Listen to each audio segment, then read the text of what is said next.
we hate being yelled at for something we love, so it sucks. Skateboarding is one of the fastest growing sports across America, and people are becoming more involved with extreme sports than with other traditional team sports. Unfortunately, residents of Milwaukee County do not have a public place to practice their sport. But outside of this county, public skate parks can be found in nearly every populated area of Wisconsin, with at least 40 of them dotting the landscape between Brookfield to Wapaka to Hartford. It is clear that a public skate park is badly needed in this county. A side effect of this problem is very apparent. When people are forced to pay to enjoy their sport, they resort to skating on privately owned land. As a result, many skaters, BMXers, and inliners constantly find themselves on the wrong side of the law. The owners of the private land they are trespassing on have taken steps to prevent them from being on their property. Perhaps with the addition of the public skate park in Milwaukee County, these infractions would virtually disappear and leave many young active residents finally able to freely enjoy what they truly love to do. Yeah, I mean, just even having a park out here in the open, not too far away from home, it's just a good place to hang out with your friends and whatnot and relax, skate, have a good time with everyone around and make sure, nothing bad's gonna happen, no cops, no tickets, as long as everybody's, behaving, it's always a good time. I mean, having a skate park in Brookfield, a lot of people probably took, the thought to put it in because, how the community is and give, with everyone skating street and whatnot, I'm sure they just wanted to keep the kids off the streets and put them in somewhere where it's safe and not to have anything to worry about. It's always, always compact, nothing really bad happens around here. Kids are usually on their best behavior. It's a good time, no one gets hurt. And if they do, just call your parents, get home instead of sitting on the streets where a cop's got to worry about you. So, having a skate park to the public is always a good thing. Put money in our pockets, not spend on, private skate parks, and just a public one just helps everything out. Although Milwaukee doesn't have any plans for building a skate park, there is a nonprofit group called Tosa Skateboarders United, based in a suburb of Milwaukee called Wauwatosa. The group started in 2004 when members of the community recognized the need for a place for people involved in extreme sports. Tosa Skateboarders United is about as small a grassroots organization as you can possibly find. We started in early 2004. It's really started out with the Wauwatosa Police Department, the Tosa Youth Commission, and the Wauwatosa Rec Department kind of coming together and realizing that there is a desperate need in the community for these alternative sports like skateboarding, BMX biking, and inline skating. Really, with the police department, they found a huge gray area with a lot of, especially the younger kids. They would, catch these kids skating on the schools, on churches, other private property, public property that really isn't appropriate, but they had no other place to go. So some of the cops didn't really care about giving kids tickets, and some of them, it really kind of bothered them.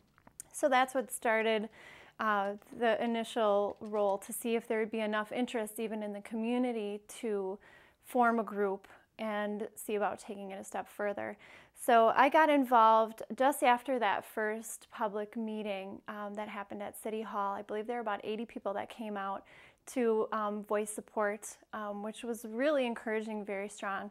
My stepson, Zachary, who is a senior at Wauwatosa East, he said, "Hey Mary, there's this meeting about skateboarding and I'd like you to take me there if you can." So I agreed I would take him to this first meeting, and long story short, I end up kind of chairing it. My home is the corporate office for Tosa Skateboarders United, and there's been a very small group of us that have really come together, and we're kind of the core in getting everything rolling. So in that first year, we initially formed some subcommittees to try and see what areas of the project we had to tackle first. But our main time-consuming portion, all of our energy really went to getting everything taken care of with steps of the city government. We first made a presentation to the Parks and Forestry Board and had a little bit of talk with the kids to see what kind of park they would like to see. There are some private parks that you can pay for in the area, but there's really nothing that fits the need of the street skating elements, the things that you find in the parking lot down at the bank or the steps at the church or school, the handrails and all types of things that we look at and don't even think twice about. A skateboarder or a BMX biker looks at that as a dream to ride. And unfortunately, most business owners are worried about liability. If somebody were to fall and hurt themselves, they don't want to be held responsible. So even though they may support the idea of providing a place, they don't want to see it on their property. So where we go from there is we had another few meetings with the city of Wauwatosa. We did go ahead and secure our nonprofit charitable organization status with the federal government, so we're a 501c3. We had to be registered with the state on many levels as a non-stock corporation and charitable organization with the state. Finally now gotten approval from the city. We've gotten the land, and now we just come down to fundraising, which has its own set of challenges. First off, being that it's taken so long to clear all the city government steps, it's put a lot of questions in people's minds if this is really going to happen. You know, yeah, these people say they're dedicated, but seriously, is it going to happen? So, but now that we're at this time when we've gone through every possible step of approval, we're really ready to hit with the heavy fundraising. They had different groups that you could join that were working on different aspects of the skate park, and we joined the fundraising group, and I found myself continuing on with that today. And in fact, that's really where the development of the skate park for Tosa is at right now, and we're really ramping up this year the fundraising portion of the development.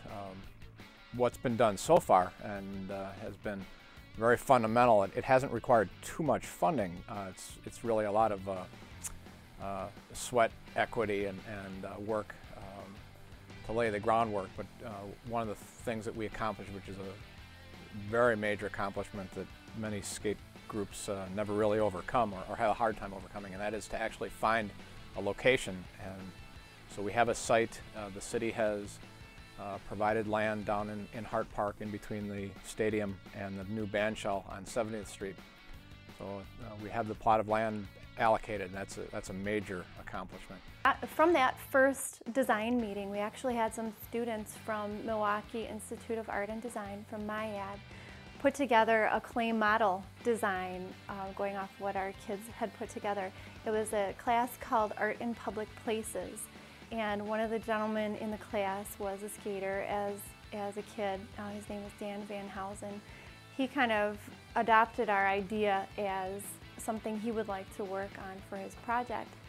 So that was actually, I think, our first major press story as well in the Milwaukee Journal-Sentinel. We had a whole color photograph and everything that really helped raise some initial awareness for us. We hired a firm out in California, Site Design Group, and they specialize in skate park design. We hired them to come up with conceptual designs. They had probably half a dozen different layouts, and they flew one of their guys in here to meet with a number of the kids, the BMX bikers and skateboarders and inline skaters, and they looked at all the different designs, and they took different elements of some design and merged them with others, and they came up with a final conceptual design, about 16,000 square feet, I believe it is, and beautiful plaza type of design. So it'll be very aesthetically pleasing for the adults. It'll really blend in well with the Hart Park area, and also provide a lot of challenging things for the kids to skate on. So it's more than just I guess ramps and jumps inside of a fenced area. This really looks like a plaza, street plaza, that fits in very nicely with the area. So I think people will be very impressed with how pleasing it looks, and the kids, of course, will have a great challenge and a lot of fun on the different elements to skate. So that's what's been done so far, and now we're at the point where, with that conceptual design, we can take, and the next portion of the site designs work will be actually to develop detailed plans and specifications, so that we can actually get quotations from contractors. That also offers the opportunity for businesses that provide things like concrete or metal work. We've had an offer from a fellow who, his company does powder painting.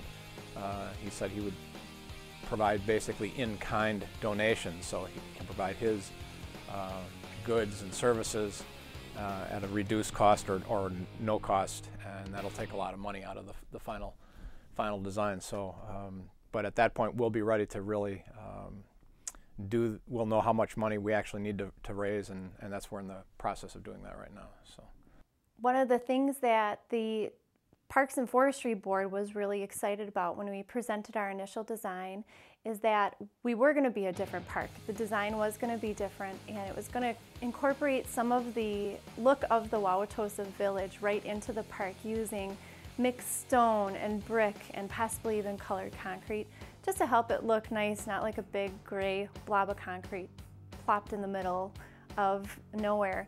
So part of our fundraising strategy then, going along with design, is we've now got a laundry list or a grocery list of all of the materials that we will need for the park. So that's getting us the opportunity now to sit down and look at different steel manufacturing companies for the coping that'll line the edges to make the park very strong and suitable for all alternative sports. Also for the steel rebar that's going to reinforce all of the formed parts of the concrete itself, the brick that might be used in some of the areas, all of the stone that we'll need for the base and for drainage. So we're hoping that way too we'll be able to cut down on the costs of constructing the park, knowing that we'll have some of those materials and services donated. So it's going to really be something unique, and I think the city will be very proud. And on that same note, TSU then hopes to, once the park is completed, actually turn it over to the city of Wauwatosa as a gift.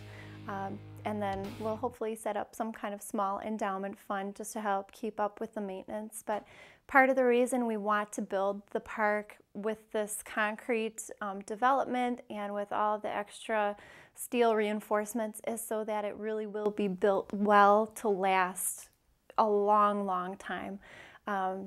We hate to see the parks where people put so much time and effort and money into them, but because they weren't built properly, they start falling apart and then eventually become abandoned because the kids can't ride them anymore. So we want to keep it safe. And the big question everybody has is about safety. You know, what happens if somebody falls and cracks their head open, breaks an arm? Basically, we fall into a category called recreational immunity, and we're seen just as any other playground in a public park area. There's a certain limit that if something really, really tragic happened, there's a cap that a family or an individual would be able to sue the city for. So truly, as long as we don't have someone operating the park and we don't require admission, it's seen just like your playground, jungle gym type of thing. Because the skate park is not yet built, communities around the city of Milwaukee, including Wauwatosa, have to deal with the consequence, which is the city becoming the park. Lots of businesses and churches in the area have had to deal with skaters on their property because they don't have any place to go. We get a ton of customers into my store, and my store's in Brookfield, and we get tons of customers in from Wauwatosa, and they tell me constantly of harassment by the cops. They're getting kicked out of the parking structures and off of anywhere by the village, getting hassled by the cops constantly, and the business owners. And as a business owner myself, I know how irritating it is to have somebody loitering in your parking lot or whatever it may be. And with all the development of Hart Park, I don't see why there can't be a couple extra bucks to throw a skateboard park in there. All the other communities in the area that have skateboard parks see really heavy use of the parks. Pretty much from 9 in the morning till dark every single day. If it's warm enough, there's going to be skateboarders there using the park. And a lot of times it's way more than the tennis courts. It's more than the softball diamonds, the jungle gyms, the basketball courts, soccer fields, all that stuff. And the skateboard parks are they're used round the clock all seasons as long as it's skatable weather. And you know, the skateboarders definitely need a place to go. And a lot of times, you know, the skateboarders, you know, they get bored, and if they don't have a place to skate, and, you know, they go cause trouble somewhere else in town. So I think the idea of a skateboard park, you can't beat it. By the time I got here, they already had put clips on the wall, the stone wall that we have, to prevent skateboarders from grinding on it, because they were destroying a wall that stood for 50 years, and just to minimize destruction to the property. And I understand that skateboarders' intent is not to be destructive. They're just looking for a place to go, and in the dearth of opportunities, this looks pretty good, and they're not thinking about the long-term consequences. But as property owners here in this community, we have to think about how that's going to affect our property and what it's going to cost to replace. In my experience, often I'll come out of my office and I'll hear kids out skateboarding and playing outside and that sort of thing. And they've always been pretty respectful as far as I'm concerned. I think they're a little surprised that I don't come out shaking my fist and yelling. I'm a bit more sympathetic because I grew up with skateboarders in the 80s and 90s, and there was no such thing as skate parks. And I had friends that were always being chased from one place to another, so I don't find that an adversarial attitude is particularly helpful. But I will usually tell usually young men, there's a couple gals too, I'll just tell them that my primary concern is brokenness. One, the building getting busted, but more importantly, their pretty faces and arms and legs getting broken. I don't want to see that happen, and they say, oh, nothing would happen, we wouldn't sue you. You wouldn't, I know, but we live in a litigious society. Your parents may, and I just don't want you bleeding all over the concrete, because that doesn't make for a very sacred space. And I think that we as a community need to provide a place for them. If we're going to chase them out of everywhere, they're going to end up somewhere that nobody wants them. And you can't keep telling people no and not giving them an option. And you're kind of setting people up for a fall in that way, and that's unreasonable. So I think a skateboarding park is in order.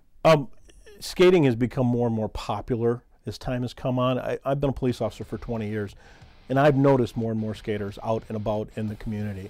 You know, unfortunately, there's not a lot of places for them to go. We find them on private property. We find them at the school district property. School district property has all been signed, no skateboards, no bikes, no roller skates. So technically, they're not supposed to be there. Private property issues are our business owners don't want them on the property because they tend to drive the public away sometimes. Not to mention the deterioration of the steps, because we all know that skateboarders love the steps. Some of the concrete planters, some of those have been damaged.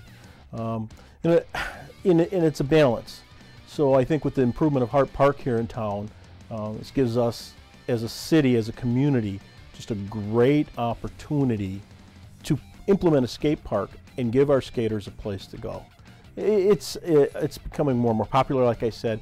Let's face it, we've got things in the Olympics we never thought we'd see in the Olympics, and who knows, maybe skateboarding will be in the Olympics someday. The X Games are big. Got to give them a place to go. Got to give them a place to get rid of their energy and a place to do so constructively, and where we can monitor them. You know, not that skaters are criminals, but if we got them in a central place and they're staying out of trouble, then it makes our job easier. The athletics of it is really, I think, probably one of the most amazing things about these alternative sports is people don't realize the highly tuned sense of balance that these kids develop when they're skateboarding and biking. To be able to do these tricks and stunts that they do, they use muscles that probably none of the rest of us ever even realize that we have or dream of. So they have to be on their game. If they're really interested in skating and biking and doing their best, they really have to be with it. And I think that's one of the reasons why statistics show there are a lot of kids that skate and bike that really try to stay as far away from drugs and alcohol as possible, because if you're messed up under the influence of something, it's pretty hard to do what you love to do. And of course, that's one of the stereotypes, is that people look at a kid coming down the street on a skateboard and the first thing they think is, oh, that kid's into drugs and he's not good in school. And there are so many benefits to allowing, especially kids that don't necessarily fit into the team sports niche, to allow them to have some form of physical expression, that it's impossible to put a value on that. Get that a lot, talk to people a lot about it, and they say, oh, it's such a dangerous sport, you know, and these kids are going to be getting hurt and hauled off to the hospital and everything. But I think that's really a misconception. You know, I've spent with Jack probably hundreds of hours in skate parks all over southeastern Wisconsin. He's gone and done competitions and things like that, and just a lot of skating. And all that time, I think I've only seen one kid hurt to where he had to be taken to the hospital. His biker, I think he broke his leg or something. But amazingly, there's surprisingly few serious injuries. The kids fall and tumble a lot and get scraped up and bruised, but really nothing real severe. And by the same token, I've been watching high school football and basketball and those sports for years, and I've seen a lot more kids carried off the field with blown out knees and broken ribs and legs playing football than in skateboarding. So the other thing is that the majority of the serious accidents in skateboarding and inline skating and biking occur outside of the boundaries of a skate park. That happens when they're out on the street where they shouldn't be, and it usually involves a car or something. So when they're at a skate park, it's really a surprisingly safe place to be, and that's just something that I think it's important for people to realize too. And it's another benefit, obviously, of having a skate park. It's a good, safe place that they can work on their tricks. So one of our biggest issues has always been fundraising for the park. We've had our design taken a look at, and what we would like to see and what the kids really wanted to see built in our park would cost about $600,000. Well, we've just found out that there's a company we've talked to in the past that has new products available that could potentially cut the cost of our park in half. It may not look exactly the same as what we have designed right now, but all of the components that the kids wanted are still available in this new method. They're all precast and pre-made, so we could have all of our pieces made at the company. They would ship them here, install them, and just use local labor force to pour a concrete pad in between to connect everything. So that's really giving TSU some new ideas to look at for possibly raising funds a lot faster and actually being able to build this park a lot sooner and make it a reality, which really has fired us up again, because that $600,000 price tag has been probably one of our biggest drawbacks all the way along. So thinking half or maybe even a little bit less right now has put a lot of fire back into us, and we're really excited to get something built for these kids. Like if the kids are like involved in it, it's like the kids are gonna have a say, like what they're gonna get, like good stuff in the park. They're not gonna get a bunch of like random concrete wedges. They're gonna get stuff that they're psyched on, stuff that they want to skate, stuff that they're gonna have fun on, not something like some 40-year-old guy who has no clue what he's talking about thinks that he saw in the X Games or something. Like he's gonna have stuff that kids want to skate. So if the kids are more involved, they're gonna have a say, like what's in the park. They have more at stake. So the adults feel like, the adults will also see like, wow, like these kids, like these 12-year-olds are getting behind this thing. They really want this to happen. This, like, there's something to this. It's not just like these parents, like, I want somewhere to send my kids so I don't have to deal with talking to the cops all the time. So it's like if the kids want it to happen, it's gonna happen. If the kids like get behind it and start raising money and start like bringing attention to like the cause, it's gonna happen. So it's not just the parents who need to get, like the adults need to kind of get behind it. It's like the kids need to get behind it and show that they care too. People ask how they can get involved with the Tosa Skateboarders United and the whole movement to build a skate park in Tosa, and there's a number of ways to do that. We have organizational meetings the fourth Thursday of every month over at the Civic Center, or next to the library in Wauwatosa at 6:30. Generally goes for about an hour, so that's open to the public, and people can come by anytime and discuss ideas that they may have for fundraising activities or other ways that they can help out. We have a website, tosaskateboardersunited.org, that people can dial into, and we've got all kinds of good information there, pictures of the conceptual design, information on the fundraising efforts, a little summary of the monthly meetings, ways that they can donate. You can donate through PayPal and directly online, so we'd make it pretty easy for people to give money to build the park. There's a Facebook group that people can also look to. And we will be doing this summer a number of skate demos, the ramp jams, and anybody that wants to skate can certainly come by and participate in one of those and raise awareness of the skate park effort in Wauwatosa.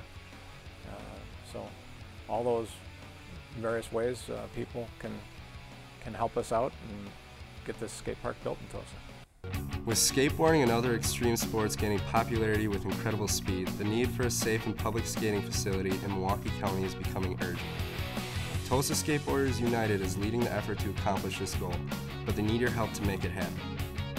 With your support behind them, the vision of having a public skate park in this area will finally become a reality, and will ultimately leave Milwaukee County residents with yet another safe and fun place to go.